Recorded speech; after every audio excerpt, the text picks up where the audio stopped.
जैन संगठन से मुलाकात करवा देता हूँ, फिर रास्ता निकले। मैं तुमको जैन संगठन से मुलाकात करवा देता हूँ, फिर रास्ता निकले। तो फिर आप लोग के भी 40 के संगठन की सूचियां सब है,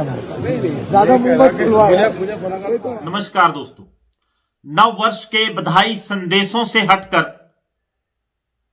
नव वर्ष के बधाई संदेशों और शुभकामनाओं के बीच मैं आपके साथ अन्नदाता किसान के दुख दर्द, उसकी तकलीफ और वेदना को साझा करना चाहता हूं। हाल फिलहाल में जो अन्नदाता किसान और सरकार के बीच में बात हुई और जो सरकार के मंत्रियों का, विशेष रूप से उन मंत्रियों का जिनको अन्नदाता किसान के साथ सरकार की तरफ से लोकतांत्रिक व्यवस्था में इसी अन्नदाता के वोट के माध्यम से चुनी गई सरकार की तरफ से नियुक्त किया गया बातचीत करने के लिए, उनका वीडियो, उनका संदेश और उनका वार्तालाप जो वायरल हो चुका है, उसको अगर आप सुने तो आप अंदाजा लगाएंगे कि यह वार्तालाप से ज्यादा, यह वार्तालाप से हटकर अन्नदाता किसान को, अन्नदाता किसान की तरफ से सरकार के साथ वार्ता में बैठे वार्ताकारों को उलझाने का, बहलाने का और दबाव में लाकर समझौता करने का एक प्रयास है, एक षड्यंत्र है। मंत्रियों के वार्तालाप से हटकर अगर बात करें तो लोकतांत्रिक व्यवस्था में शायद ही ऐसा कोई दूसरा उदाहरण मिले कि जनता से ताकत लेकर, जनता के लिए कानून बनाकर, जनता या आवाम की आवाज को ही लोकतांत्रिक व्यवस्था में कोई सरकार अनसुनी कर दे, और जब वो जनता, वो आवाम, चाहे वो अन्नदाता किसान हो,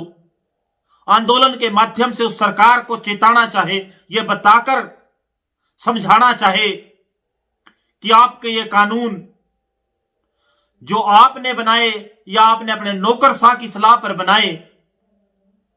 वो हमारे हितकारी नहीं है, वो खेती और किसानी को बर्बाद कर देंगे। उस समय वो सरकार एक से बढ़कर एक हथकंडा, एक से बढ़कर एक उपाय उस आंदोलन को खत्म करने का, बांटने का, उस आंदोलन को बदनाम करने का अपनाए। खालिस्तानी, आतंकवादी, राष्ट्रद्रोही, किसान विरोधी, बर्गर, पिज्जा, पिकनिक, जो कुछ इस देश की मीडिया के माध्यम से प्रचार किया गया, वो आप सबसे छिपा नहीं है। लेकिन इस सब से हटकर जो सरकार की तरफ से नियुक्त वार्ताकारों और किसान प्रतिनिधियों के बीच में बातचीत हुई, चाहे उसका प्रचार सकारात्मक रूप से किया जा रहा हो, लेकिन उसके संकेत सरकारी मंत्रियों के वायरल वीडियो के बाद नहीं किए जा सकते। और किसानी मामलों के विशेषज्ञ और किसानों के लिए लंबे समय से संघर्ष कर रहे योगेंद्र यादव के उन शब्दों के माध्यम से कि हाथी निकल गया, पूंछ बाकी है, लेकिन किसान आंदोलन को लेकर जो किसान संगठनों के प्रतिनिधियों और सरकार के बीच वार्तालाप हुआ, उसमें इससे उल्टा हुआ, इसके विपरीत हुआ कि पूंछ निकल गई, हाथी बाकी है। और उम्मीद कर सकते हैं कि जहां पूंछ निकल गई, हाथी भी निकल जाएगा, जिसका सीधा अर्थ हुआ कि सरकार के वार्ताकारों के द्वारा जो पराली जलाने, 1 करोड़ रुपए का जुर्माना लगाने, 5 साल की सजा देने और बिजली से संबंधित संशोधन कानून जिसका ड्राफ्ट अभी तैयार किया गया है उसके बारे में बात कही गई है वो पूंछ के बराबर है, जबकि एमएसपी मिनिमम सपोर्ट प्राइस की गारंटी और सरकारी खरीद और जो कॉन्ट्रैक्ट फार्मिंग से संबंधित व्यवस्था है दो कानूनों को लेकर वो अभी बाकी है। हाथी अभी बाकी है, पूंछ निकल गई। अगर आप आशा करते हैं कि 4 जनवरी को सरकार और किसानों के वार्ताकारों के बीच होने वाली बातचीत से कोई समाधान निकल कर आएगा, अगर जो पहले हाल फिलहाल में वार्ता हुई और वार्ता के बाद जो वीडियो वायरल हुआ उससे सीधे तौर पर संकेत मिलते हैं कि 4 जनवरी को होने वाली वार्ता में कोई हल इस मसले का निकलने वाला नहीं है, क्योंकि सरकार की तरफ से जो पहले वार्ता हुई उसमें बार बार कहा गया कि आप कानूनों की रिपीलमेंट, कानूनों के वापसी से लेकर अगर कोई और सुझाव है वो उसके बारे में बात करें, जबकि किसान संगठनों ने बार बार इन कानूनों की रिपीलमेंट, इन कानूनों को वापस लेने के बारे में बात कही। दूसरी तरफ जो किसान संगठनों के द्वारा विशेषकर सिंघू बॉर्डर पर जो पंजाब और हरियाणा के किसान आंदोलन कर रहे हैं वहां जो व्यवस्थाएं की जा रही हैं, जहां टेंटों को पक्का किया जा रहा है, पानी की व्यवस्था के लिए ट्यूबवेल बोर के माध्यम से व्यवस्था की जा रही है और जो दूसरे इंतजाम पुख्ता इस माध्यम से किए जा रहे हैं कि आंदोलन लंबा चलेगा। जो चाहे हो, लेकिन केंद्र की सरकार और किसानों के वार्ताकारों के बीच जो हाल फिलहाल की हुई वार्ता है उसके जो संकेत सामने आए हैं उससे साफ स्पष्ट तौर पर नजर आता है कि केंद्र सरकार जो किसान संगठनों की मांग, सबसे अहम और मजबूत मांग एमएसपी की गारंटी की है, कॉन्ट्रैक्ट फार्मिंग को लेकर है, और मैं इसमें बार बार जोड़ता हूं और आज फिर जोड़ूंगा, जो सबसे अहम है वो सरकारी खरीद की मांग है और सरकारी खरीद की व्यवस्था की मांग है। उसके ऊपर सरकार की तरफ से कोई ठोस आश्वासन, प्रैक्टिकल तो दूर की बात, सैद्धांतिक रूप से उस मामले को सरकार की तरफ से लागू करने के बारे में भी नहीं दिए गए। यह सरकार के वार्ताकारों की प्रेस कॉन्फ्रेंस के माध्यम से सामने आ चुका है। लेकिन लोकतांत्रिक व्यवस्था में मैं अंत में बस यही एक संदेश, एक निवेदन नव वर्ष की इस पूर्व संध्या पर आप सब साथियों को करना चाहता हूं कि लोकतांत्रिक व्यवस्था में किसी भी सरकार के लिए सबसे बड़ी शक्ति जनशक्ति होती है। तोप और तलवार से ज्यादा ताकत वोट और जनशक्ति में होती है। अगर तोप और तलवार की ताकत चलती तो अंग्रेज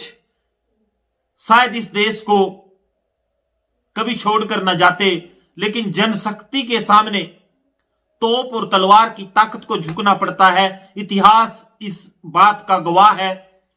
और जनशक्ति के माध्यम से अनेक तानाशाहों को विभिन्न देशों की आवाम ने झुकाया है और इस किसान आंदोलन को जनशक्ति और आवाम का समर्थन जितना ज्यादा मिलेगा, सरकार और सरकार में बैठे लोग उतने ही अपनी राजनीतिक हठधर्मिता से पीछे हटने के लिए मजबूर होंगे, सोचने के लिए मजबूर होंगे। और आज तक का जो पूरा किसान आंदोलन का इतिहास है, उसने आजादी के बाद, या कहूं आजादी की लड़ाई के बाद, एक नया इतिहास इस देश में रचने का काम किया कि कैसे लोकतांत्रिक व्यवस्था में सरकारों के तानाशाही फैसलों को आवाम जनशक्ति के माध्यम से, जन आंदोलन के माध्यम से चुनौती देने का काम करती है, और चुनौती देने के माध्यम से सरकारों को मजबूर कर सकती है अपने फैसले बदलने के लिए। जब देश की आवाम अन्नदाता किसान के इस आंदोलन को जन आंदोलन बनाने का काम कर देगी, अन्नदाता किसान के हाथ मजबूत इस आंदोलन में उसका साथ देने के माध्यम से करेगी, देश की मीडिया, सरकारी तंत्र और भारतीय जनता पार्टी के आईटी सेल के दुष्प्रचार को धता बताकर हर एक प्लेटफॉर्म, हर एक मोर्चे पर अन्नदाता किसान का सहयोग और समर्थन करेगी, तो निश्चित तौर पर लोकतांत्रिक व्यवस्था में सत्ता पर काबिज सरकार और पार्टी को झुकना पड़ेगा और इन काले कानूनों को वापस लेना पड़ेगा, और एक नया इतिहास दुनिया के सबसे बड़ी लोकतांत्रिक व्यवस्था में भारत की आवाम और भारत का किसान सरकार को उसका फैसला बदलने के माध्यम से मजबूर करने के माध्यम से रचने का काम करेगा। और न केवल भारत बल्कि पूरी दुनिया में अन्नदाता किसान और जन आंदोलन को एक नई परिभाषा मिलेगी, एक नया सम्मान मिलेगा, और लोकतांत्रिक व्यवस्थाओं में और तानाशाही व्यवस्थाओं में भी सरकार चलाने वाले लोगों के लिए एक नया सबक यह आंदोलन साबित होगा। और इस आशा के साथ कि भारत में सत्ता में बैठी सरकार और उनका राजनीतिक दल अन्नदाता किसान के इस आंदोलन को नमन करते हुए, नतमस्तक करते हुए, सद्बुद्धि से काम करते हुए इन कानूनों को वापस लेगा, और जो कृत्य, जो काम अन्नदाता किसान को चाहे वो बदनाम करने के लिए, चाहे उसके ऊपर वाटर कैनन और आर्मड फोर्सेस के माध्यम से दबाव डालने के माध्यम से किए गए हों, उनके लिए क्षमा मांगेगा। और हम आशा और उम्मीद करते हैं कि अन्नदाता किसान का हरियाणा, पंजाब और भारत के अन्नदाता किसान का यह आंदोलन दुनिया के इतिहास में एक नया आयाम और कीर्तिमान स्थापित करेगा, और सरकार को अपने ही लोगों की आवाज के सामने झुकना पड़ेगा, जो किसी सरकार के लिए लज्जा और शर्म का नहीं बल्कि फक्र और शान का अवसर होता है, और होना चाहिए कि उसने अपनी आवाम की बात मानकर, अपनी जनता की बात मानकर, अपने लोगों की बात मानकर एक कानून को न केवल वापस लेने का काम किया, बल्कि उनकी इच्छा और मर्जी के अनुसार एक कानून बनाने का काम किया। धन्यवाद। जय हिंद, जय भारत, जय किसान।